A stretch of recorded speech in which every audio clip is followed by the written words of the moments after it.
es un verdadero placer estar contigo, porque evidentemente nos une una fuerte amistad a pesar de que no nos hemos tratado mucho tiempo, pero soy Eduardo Maschi, tengo 72 años, casado con María del Carmen Mancilla, 2 hijos, Fabricio, de 44 años, y Valeria, que va a cumplir 42, ambos radicados en la ciudad de La Plata, profesionales los dos, biólogo Fabricio, segundo jefe del bioterio de la Facultad de Veterinaria de La Plata, y Valeria, que es licenciada en psicología, especialista en chicos autistas.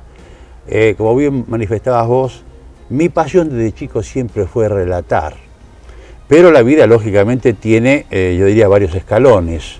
Siempre me gustó el deporte, y un deporte en general, más allá que tuve algún pasaje en el fútbol también, jugando en las divisiones inferiores de Huracán, fue el básquetbol. Entonces comenzamos a iniciarnos en el básquetbol bajo la tutela de un señor Gorri, que creo que revolucionó el básquetbol de Tres Arroyos, se había venido de Buenos Aires.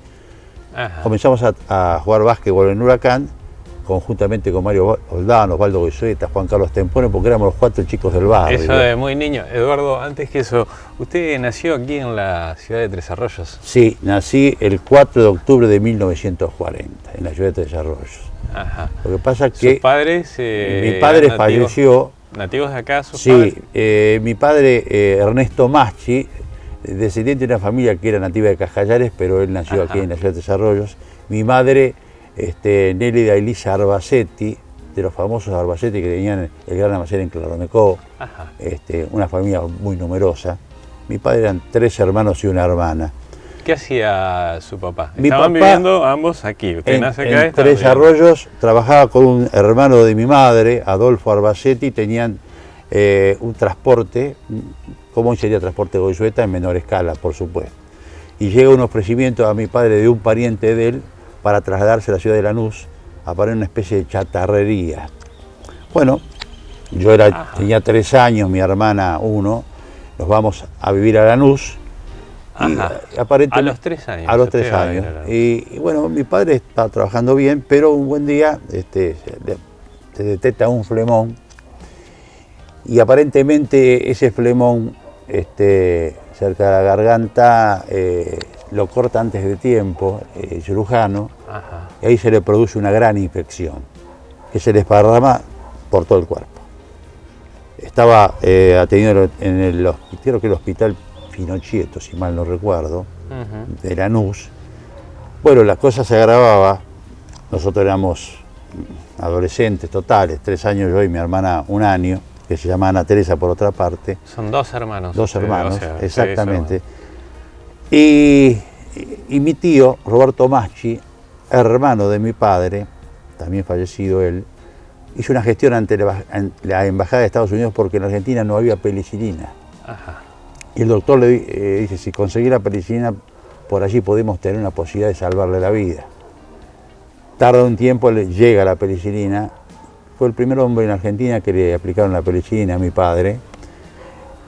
Estamos hablando de año 43, 44. 43, 44. Yo te diría 44.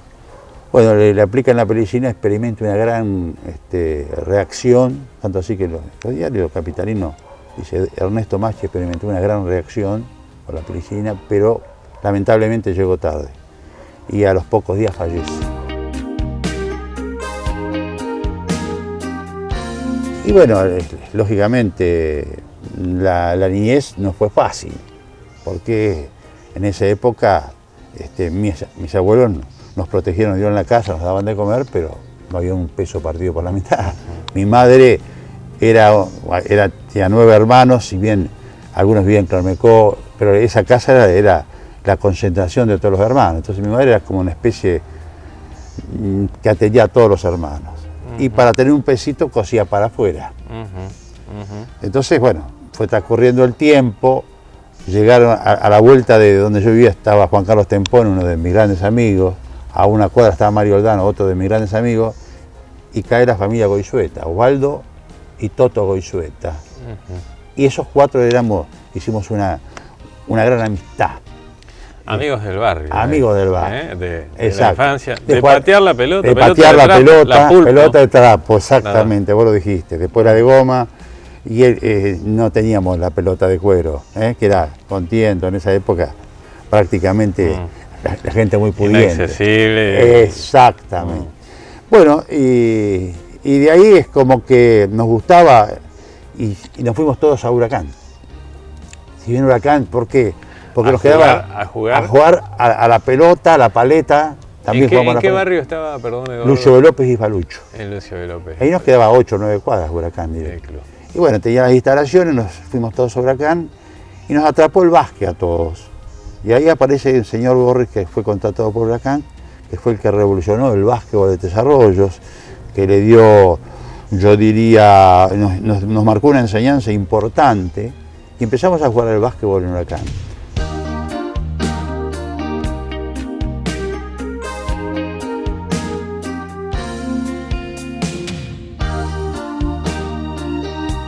Jugaba Estrada al básquetbol y en Argentino Junior al fútbol. Fue un paso muy fugaz, creo que llegué a jugar en sexta división. Pero me volqué más al básquetbol porque es lo que me atrapaba y los demás compañeros también. Y Eduardo, y mientras tanto la escuela...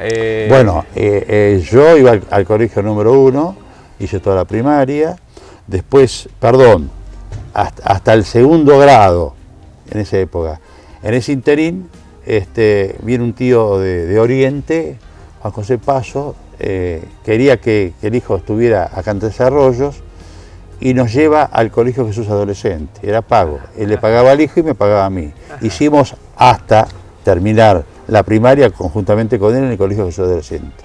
De ahí saltamos al Colegio Nacional, que estaba donde hoy era antiguamente el Colegio ¿Pudo ir al colegio Sí, secundario? sí, Colegio Nacional, pero fui un año solo, hasta los 13 años. ¿Por qué?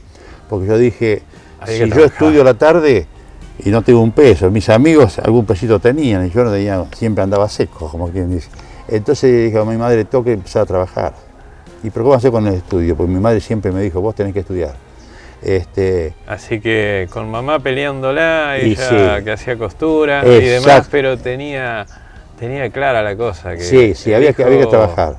Y bueno, y comencé a trabajar y fui al Colegio Nacional Nocturno. Y entonces termino, en ese interín cambié varios trabajos, empecé de cadete en Aduri, trabajé en el escritorio de Razo, en Molinos Río de la Plata, y recalé por último en Roberto Botino. Cuando recién comenzaba la Valiant, le decíamos, era representante de Chrysler, y después hace lo que hoy es la Fiat en ese momento, ¿no es cierto? Bueno, ahí nos conocimos con Daniel Pícaro, Lorenzo Ceballos, que era técnico de Huracán, pero trabajaba en lo que hace patentamiento. Con Pícaro que también creamos una amistad. Bueno, así sucintamente te digo, en ese interín no podía seguir jugando al básquetbol porque tenía que trabajar. Claro. Entonces dije, me dedico a la enseñanza porque me gustaba. Comencé... ¿Qué edad tenía Eduardo? Y yo cuando 17, 18 años, ahí comencé su vida muy vinculada al deporte, en la infancia dura, la pérdida del padre de muy niño. Sí. Pero siempre con el deporte y los amigos que supieron abrigar el alma, ¿no? Sin ningún tipo de duda, hasta el día de hoy nos frecuentamos con todos, ¿no? Y como te decía, evidentemente comencé a enseñar básquetbol en Estrada, en divisiones inferiores, hasta que llegué a dirigir la primera división de Centro Estrada.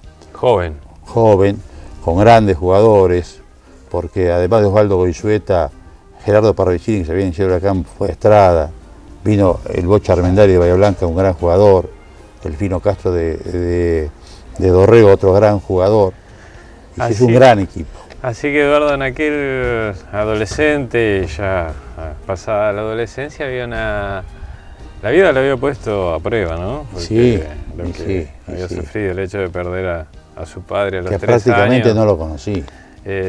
Mucha calle, mucha pelota, mucho básquetbol. Mucha calle, pero había evidentemente una condición de liderazgo, ¿no? Porque a esa temprana edad ya dedicarse a conducir, a manejar grupos como técnico, tenía una personalidad. Sí, aparte yo leía mucho en ese momento el gráfico, compré el libro de básquetbol y me interiorizaba. Cada martes, ¿no? Cuando llegaba los martes. La pasión. Los martes es el día del deporte, decía la publicidad, ¿no? Me acuerdo Villita, que era especialista en básquetbol, que escribía. Era un fanático de Pancheri también, como escribía el fútbol, ¿no?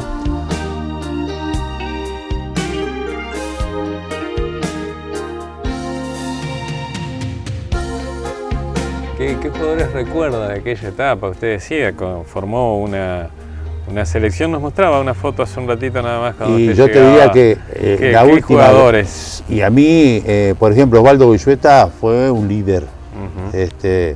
Tanto así que integró varias veces la selección de provincia de Buenos Aires, fue campeón argentino. Jugábamos al fútbol, hacíamos líos ahí jugando en la vereda. Cuando sobraba uno, Eduardo decía sobro yo y relataba el partido de fútbol. Él lo imitaba a el que había transmitido el Mundial del 50 que ganó Uruguay, Heber Pinto. Bueno, él era Heber Pinto y nos relataba. Y cuando hacíamos los partidos de básquet, si sobraba uno, siempre sobraba él y relataba los partidos de básquet. Y cuando él empezó con el tema de la radio, que yo en esa época sabía ir a jugar a Bahía, que reforzaba Bahía o Alta, según como fuera, la primera vez que, no sé si era la primera vez, pero un reportaje que él quería hacer a Carlos González, que ya era jugador, jugaba por La Plata, pero era jugador de la selección argentina y era amigo mío, entonces yo se lo presenté para que él le hiciera la nota para el 24 y era cuando recién empezaba el 24. También fue técnico mío en Estrada, me dirigió en Estrada 2 o 3 años, después fue técnico mío en la selección y después lo tenía como relator en los partidos de básquet que jugaba en Desarrollo, que era muy buen relator y tenía algo que para mí era bárbaro, porque él es muy fanático de todo lo que es de Tres Arroyos. Entonces había veces que relatando se fanatizaba un poco con el local, pero me parece bárbaro que sea fanático de lo de uno. Eduardo eso lo tenía, muy buena persona, un tipo bárbaro. Y nos deseamos suerte los dos porque tenemos la misma edad y gracias a Dios tenemos buena salud y a esta altura estamos muy bien.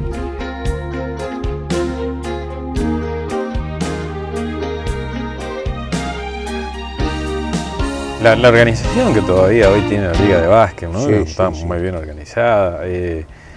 Todo eso, bueno, pero eso viene evidentemente desde hace muchos años, viene cimentado como usted lo marcaba. Así que Eduardo, es importante que lo marque, ¿no? Porque no todos conocen su pasado como entrenador. Quizá los que quizá más, no, claro, pero su pasado como entrenador de básquet además de tan joven. Y allá pero los sueños suyos, además de estar vinculados con el entrenar, estaban fuertemente vinculados con el deporte, como usted lo decía, el gráfico, los martes. ¿Dónde aparece esa vocación de relatar? De periodista, sí. Bueno, yo, como acá como en Desarrollo no había radio, yo era un fanático de escuchar relatores uruguayos, como Solé, como Heber Pinto, como Víctor Hugo Morales y por supuesto José María Muñoz. Entonces de todo trataba de aprender algo. Y cuando vimos en las delegaciones de jugadores de básquet, eso, yo relataba, ya lo llevaba adentro, era una pasión desde chiquito. ¿Qué sí? ¿Lo practicaba en su casa? Sí. Incluso me decía, relatate algún partido cuando íbamos en las delegaciones de básquet, y yo relataba, ¿viste? Lo inventaba. Pero, sí, pero era algo que era más fuerte que yo. Pero no había ahí, entonces tuve que hacer periodismo escrito. Arrancó con el periodismo La voz escrito. del pueblo, exactamente. Ahora, Eduardo, me va a seguir contando esa segunda parte de su historia, ya como metiéndose como periodista deportivo, como casi todos los conocemos. Enseguida volvemos en Vivir para Contar, conversando con Eduardo Maschi.